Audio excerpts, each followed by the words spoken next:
This guy, John Wilson here, so he was sent to me by Monica, who was typing him, and she actually worked out his type, like even got that he was visual. Like, that's always really hard to get the visuals. So Monica is another ESFP that's going to get wicked good at typing. We see this. It takes them a while, but when they get it figured out, they're some of the best typers we've seen. So kind of a guy that does documentaries, you know, like Casey Neistat style, just kind of like weird, random, shitty documentaries in New York City, like just following people, only they're way better than Casey Neistat's, there I'll say it.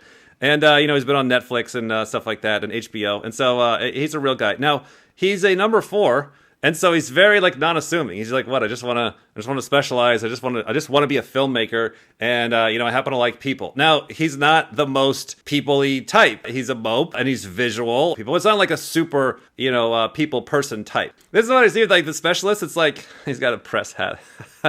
So it's like, they're not running a scam. The 3s and 4s are not running a scam. They're honest. The 1s and 2s are running a scam. You know what I'm saying? I don't mean that literally, but the 1s and 2s, whatever they're working on it for some bigger, you know, domination thing, some bigger entrepreneur, some bigger thing. So the 1s and 2s, they'll learn the stuff. They'll learn filmmaking they're going to be the best director ever or whatever, you know? Now, a lot of times, the 3s and the 4s end up being the best directors ever because they just stick to it. It's the damn tortoise and the hare thing again, you know?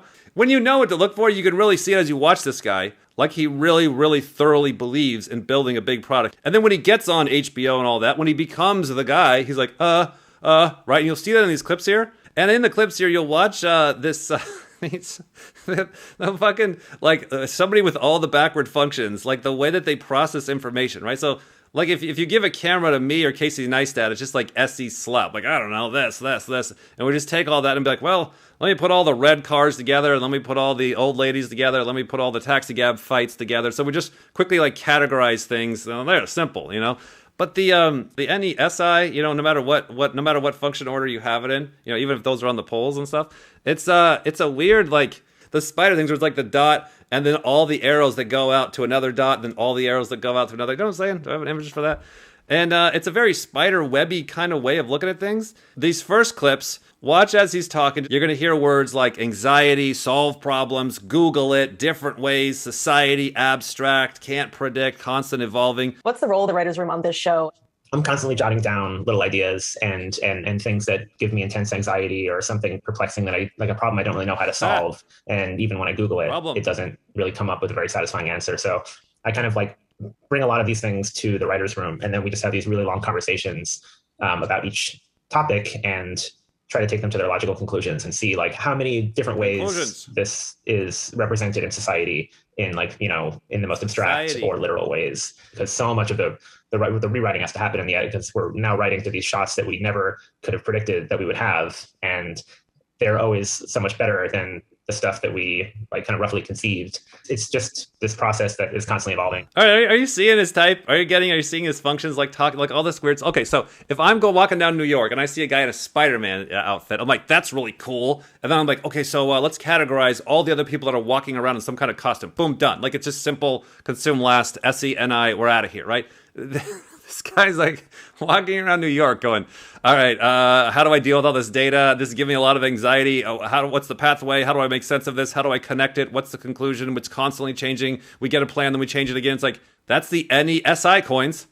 All right, this next clip, watch how you'll see the social types coming through. So he somehow has actually found a way to build a really entertaining show that people like. So it's like moving up, getting awards. Now people are like, yay, John Wilson, you're awesome. And then watch how he then kind of knocks himself back down. John Wilson knows he's an unlikely star.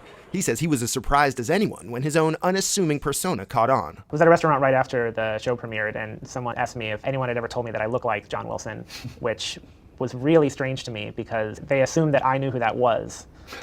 At first, his idea was a tough sell. At one network, they were like, I don't get it, you know, you're the host, but we don't see you. They felt like this was going to waste, is what you're saying. Yeah, but, you know, I always thought that I would be the least interesting part. He sees his show as a kind of nature documentary, like the BBC's Planet Earth. A nice way to begin is by leaving your apartment and trying to find some... The mouse lemurs have been hibernating. It's time to get busy.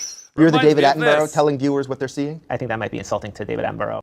Insulting to David Attenborough because he's above me. He's like, wait a minute, he's not above you. You're Saver T.I., you're above him. No, I'm a social type number 4. Why? I just want to be friends right? And that's the flex versus friends coin, right? If you're too flexy, you're leaving the crowd. You're too much of a show off. People don't like it. So you get, right? So he's very sensitive to that. Isn't that fascinating?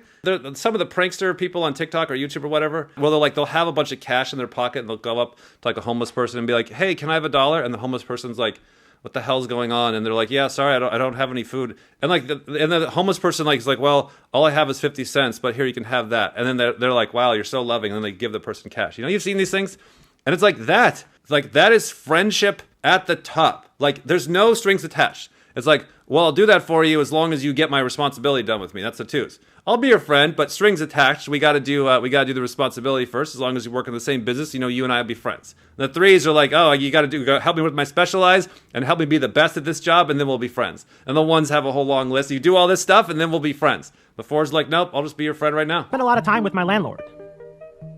I usually go down to her apartment around 7 o'clock, and we watch Jeopardy together. She even gives me slippers to make sure that my feet aren't cold, and insists that I call her Mama. Thank you, Mama.